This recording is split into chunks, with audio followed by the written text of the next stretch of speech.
نبی پاک صلی اللہ تعالی علیہ وسلم نے ایک دفعہ فرمایا تھا کہ کون ہے جو مجھ سے 5 باتیں سیکھ لے اور پھر ان پر عمل کرے؟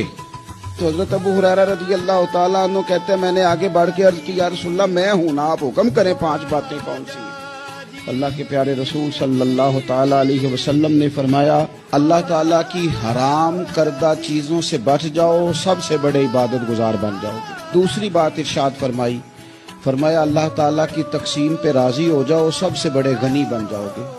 تیسری بات ارشاد فرمایا اپنے پڑوسی سے حسن سلوک کرو، مومن بن جاؤ گے۔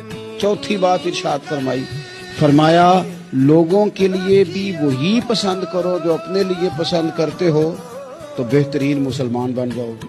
پانچویں اور آخری بات ارشاد فرمایا زیادہ ہنسا نہ کرو، زیادہ ہنسنے سے دل مردہ ہو جاتا ہے۔